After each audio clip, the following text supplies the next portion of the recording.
করবেন, সময় পেলেই বলবেন আল্লাহুম্মা গফিরলি অথবা আস্তাগফিরুল্লাহ আস্তাগফিরুল্লাহ।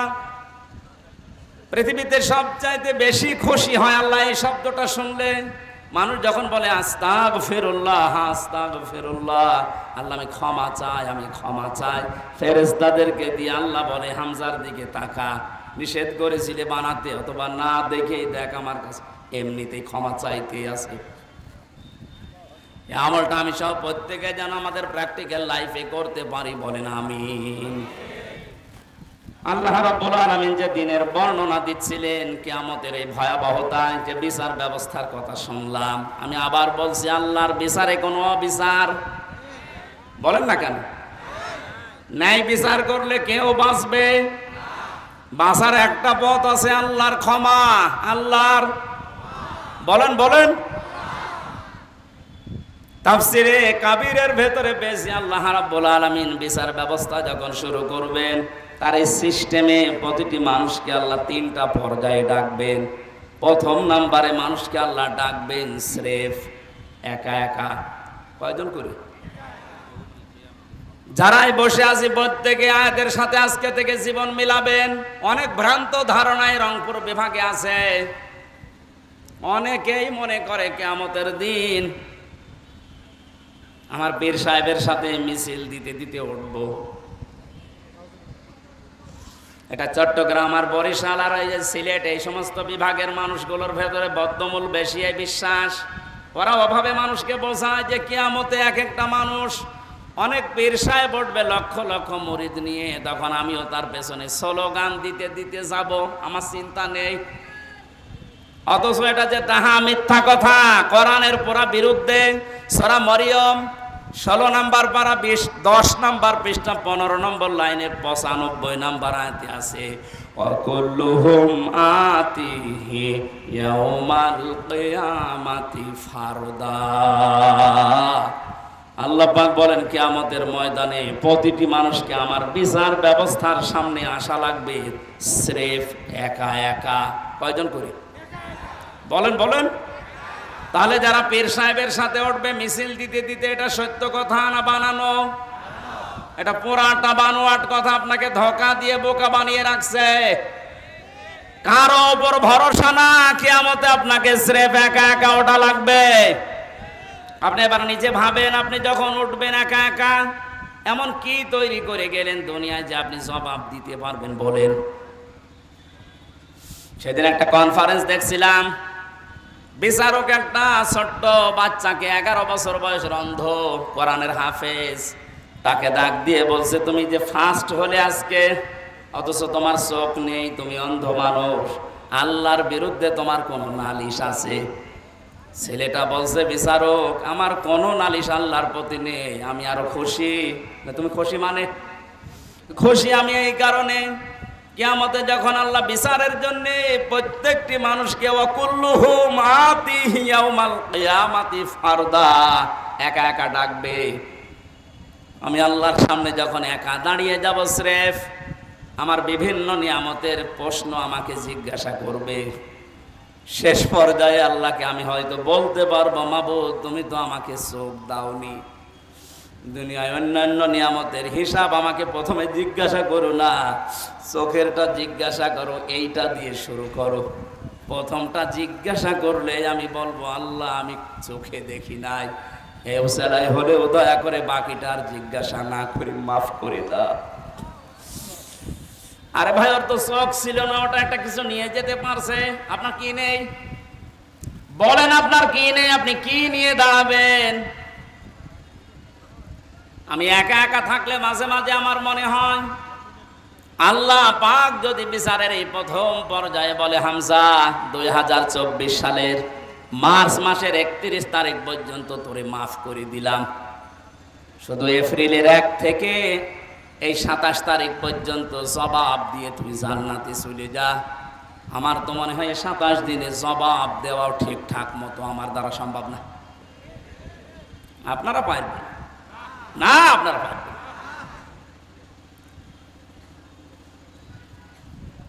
আমি হাসির খোরাকি দেয়নি, চিন্তার খোরাকি দিয়েছি। বড় কঠিন অবস্থা। আল্লাহ এমনি ভয় করতে বলে না এই দিনকে। দ্বিতীয় অবস্থায় আল্লাহ এবার আর একা ডাকবে না কোনো মানুষকে। ইয়াওমা নাদউ কুল্লা উনাসিন বিইমামিহিম। সূরা বানী ইসরাঈল 15 নম্বর পারা 8 নম্বর পৃষ্ঠার 3 নম্বর লাইনের 71 নম্বর আয়াত।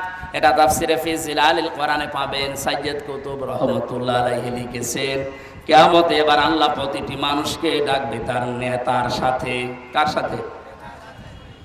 ও দিনাজপুরের মানুষেরা, কোন ধান্দায় আছেন আমি জানি না, কিয়ামতে কিন্তু আপনাকে আল্লাহ নেতা সহ ডাকবে। দ্বিতীয় নম্বরে আপনার বিবেকে কি বলে? যে নেতার পেছনে আছেন ওকে যদি আগে ডাকে, এরপরে আপনাকে ডাকবে, আপনার মনে কি বলে? ওই লোকটাকে ডাকলে ওর যা সিরাত, ওর যা কর্মজীবন, বাস্তব অবস্থা, ওরে আল্লাহ মাফ করবে, আপনার মনে হয়?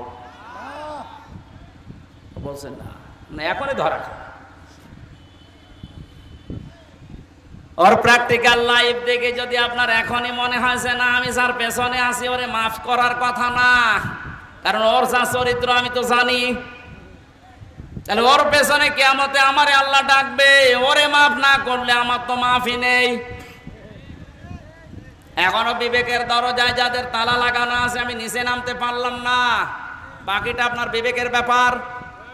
এরপরেও যদি কারো বিবেক না খোলে, আমার মনে হয় এর বিবেকের উপরে কুকুরে পোশাক করেছে। এর পরবর্তী শব্দ তো আরো আরো আরো শক্ত, আরো সুসংবাদপূর্ণ শব্দ। সাফারাহু ফি আশারাতিম মিন আহলি বাইতিহি কুল্লুহুম ক্বাদ ওয়াজাবাত লাহুন নার। নবীজি বলেন তাকে তার পরিবারস্থ 10 জনের ব্যাপারে আল্লাহ সুপারিশ করার ক্ষমতা দেবেন, যাদের জন্য জাহান্নামে যাওয়া ওয়াজিব হয়ে গিয়েছিল। এ বিশাল সুসংবাদ আল্লাহ তাদেরকে দেবেন। এই হাদিসের এই 4টা পয়েন্টে যারা দুনিয়ায় মেনে চলবে, আল্লাহ আমি সহ প্রত্যেককে প্র্যাকটিক্যাল লাইফে মেনে চলার তৌফিক ভিক্ষা দাও, বলেন আমিন। দরুদ আর সালাম পড়ে আমরা আরম্ভ করছি। আজকে আমার আলোচনার বিষয় কিয়ামতের ভয়াবহতা। কি বললাম? কঠিন অবস্থাপূর্ণ একটা দিন আমাদের সামনে অপেক্ষা করছে। মাস্ট বি, এটা আসবেই, নাকি আমাদের জীবনে বাদ দিয়ে? আল্লাহ রাব্বুল আলামিনের ভয়াবহতা বর্ণনা করতে গিয়ে সূরা মারিজ, সূরা হাক্কাতে, সূরা কারিয়ায় এত বড় কঠিন কঠিন কঠিন শব্দগুলো তিনি চয়ন করেছেন। ওয়ালা ইয়াসালু হামিমুন হামিমাই ইউবাসসারুনহুম ইয়াওয়াদ্দুল মুজরিমু লাউ ইফতাদি মিন আযাবি ইয়াউমিযিন বিবানি। সেদিন বন্ধু বন্ধুর খোঁজ নেবে না, যদিও তাদেরকে সম্মুখে হাজির করা হবে।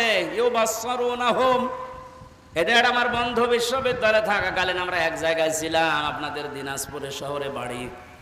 কোথায়? আমার বাড়ি কুষ্টিয়া। 5টা বছর ভার্সিটিতে একসাথে থাকার কারণে একটা মহব্বত, ভালোবাসা তৈরি হয়েছিল। আমি জেলে ছিলাম 3 বছরের আগে, 1-1.5 বছর ওর সাথে আমার দেখা নেই। 5 বছর পরে গতকাল রাতে দেখা। এই সময়ে আমার যতটুকু মনে হচ্ছে 5 বছর পরে, সঙ্গে সঙ্গে আমার বাড়ি নিয়ে গেছে, সারা রাত বাড়িতে ছিলাম। যদি বলতাম ভাই আজকে সময় নেই, অন্যদিন আসবো, আমার ছেড়ে দিত। এক কথা বলছে না কেন? আল্লাহ রাব্বুল আলামিন প্রথমে বন্ধুর এই শব্দটাই লাগিয়েছেন, ওয়ালা ইয়াসআলু হামিমুন হামিমা। মানুষ বন্ধুর সাথে 10, 15, 20 বছর পরে দেখা হলে একটা আলাদা আবেগ কাজ করে। আল্লাহ ওই আবেগের জায়গাটায় আঘাত দিয়েছেন যে তোর ওই বন্ধুকে সম্মুখে হাজির করা হবে, কিন্তু সে তোকে চিনবে না। ইয়াওয়াদ্দুল মুজরিমু লাউ ইফতাদি মিন আযাবি ইয়াউমিযিন বিবানি। কিয়ামতের ওই কঠিন অবস্থা থেকে বাঁচার জন্য এ মাহফুজ পর্যন্ত আমি হামজাকে আল্লাহর কাছে মুক্তিপণ বলবে দিয়ে দিলাম। আল্লাহ হামজাকে নিয়ে নাও মুক্তিপণ হিসাবে, তুমি আমাকে বাঁচাও। শুধু হামজা না, সাহিবাতিহি ওয়া আখি, ওর বউকে দিতে চাইবে, ওর ভাইকে দিতে চাইবে, বলবে বউ ভাই সব দিয়ে দিলাম। ও ফাসিলাতিহি আল্লাতী তুবি, জ্ঞাতি গোষ্ঠী যারা তাকে আশ্রয় দিয়েছে রাজনৈতিকভাবে, সামাজিকভাবে, পারিবারিকভাবে, তাদেরকেও বলবে আল্লাহ দিয়ে দিলাম। শেষ আয়াত আরো কঠিন হলো, অমান ফিল আরদি জামিআন সুম্মা ইউজি। আল্লাহ পাক বলেন দুনিয়াতে যত কিছুর মালিক ছিল নামে বেনামে সব আমি আল্লাহকে বলবে আল্লাহ দিয়ে দিলাম, আমাকে বাঁচাও। সুম্মা ইউজি, এরপরও আমি নাজাত চাই। আল্লাহর পরের শব্দটা এত ভয়ঙ্কর শব্দ লাগিয়েছেন, কাল্লা, কখনোই হবে না, কখনো না। এই যে যতগুলো মানুষকেও দিতে চাইলো মুক্তিপণ হিসাবে, আমি হামজা সহ, বউ সহ, ভাই সহ, জ্ঞাতি গোষ্ঠী, সন্তানাদি, দুনিয়ার সব সম্পদ সহ, আল্লাহ জবাব দিচ্ছেন কাল্লা, না, ইন্নাহা লাযা, তোকে আমি লাযা নামক জাহান্নামের যে দরজা আছে ওইটা দিয়ে প্রবেশ করাবো। বলেন নাউযুবিল্লাহ। জাহান্নামের যে বিশাল কঠিন কঠিন দরজা আছে তার ভেতরে লাযা একটা, খুব ভয়ঙ্কর দরজা এটা। আয়াতের পরবর্তীতে আল্লাহ দুইটা চরিত্রের কথা জানিয়েছেন, যাদের ভেতরে দুনিয়াতে এই দুইটা গুণ থাকবে তাদেরকে লাযা নামক দরজা দিয়ে আল্লাহ নিজে জাহান্নামে প্রবেশ করাবে। নাযাআতাল লিশশাওয়া তাদউ মান আদবারা ওয়া তাওয়াল্লা ওয়া জামাআ ফাআওয়া। জাহান্নামে লাযায় প্রবেশ করার পরে অবস্থা আল্লাহ বলেন কেমন হবে জানো, আগে চামড়া খসে পড়ে যাবে। দিনাজপুরের মুসলমানেরা, অন্য জাতির মানুষেরা কোন একটা ঘর আল্লাহ বানিয়েছে যে ঘরে প্রবেশ করলে চামড়া খসে যায়? এই সাধারণ ঘর বলেন।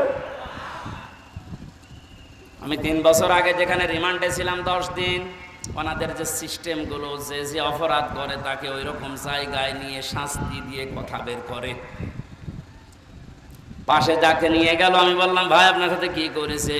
বলে আমারে এমন জায়গায় নিয়ে গিয়েছিল যে এই সমস্ত নখগুলো তুলে ফেলেছে। আবার মামলাও কঠিন, অস্ত্র নিয়ে ধরা পড়েছে। যারা মার্ডার মামলার আসামি আর আমার মতো একেবারে পটল চোর, মূল্য চোর, আমার আবার কি নেবে? তাও কিছু জিনিস আমার দেখিয়েছিল, এই যে এইগুলো দিয়ে বিভিন্ন জিনিস তোলা হয়। তারপরও তো আমার কোন জায়গার চামড়া ইনশাল্লাহ ওঠেনি। বলেন তো আল্লাহ কি ঘরের বর্ণনা দিলেন? নাযাআতাল লিশশাওয়া, ও ঘরে প্রবেশ করলে আপনার চামড়া আগে খসে পড়ে যাবে। তার মানে চামড়া খসানোর অনেক জিনিস সেখানে আছে।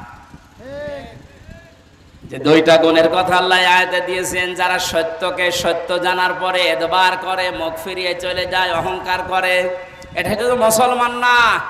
অন্য জাতির লোক যারা আছেন, সত্যকে সত্য জানার পরে আপনার মুসলমান হওয়া লাগবে তা না, আপনার বিবেক আছে, আপনি তো মানুষ।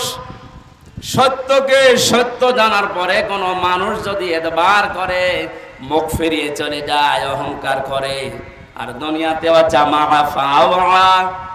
সম্পদ আদি জমা করে রাখে আর বারবার সংরক্ষণ করার চেষ্টা চালায়, এই দুইটা গুণ চরিত্র যাদের ভেতরে আছে আমার আল্লাহ তাদেরকে লাযা দিয়ে প্রবেশ করাবে। বলেন নাউযুবিল্লাহ। এর আগে যে ময়দানে মাহশারের যে বিশাল বর্ণনার কথা আছে, সন্তান পেট ফেটে বের হয়ে যাবে, শিশু বাচ্চার কথা, দুধের কথাও মনে থাকবে না, মানুষ উন্মাদের মতো ঘোরাফেরা করবে। এই কঠিন কঠিন বর্ণনা দিতে গিয়ে আমার আল্লাহ বলেন কিয়ামতে এই বাস্তবতায় আমি বিচার ব্যবস্থাকে 3টা শ্রেণীতে ভাগ করব। আল্লাহর বিচার ব্যবস্থা 3 শ্রেণীতে। কয় প্রকার? বলেন বলেন। সূরা বাকারার 281 নম্বর আয়াত আমরা পড়েছি। আয়াতের ভেতরে আল্লাহ ওইটা জানাচ্ছেন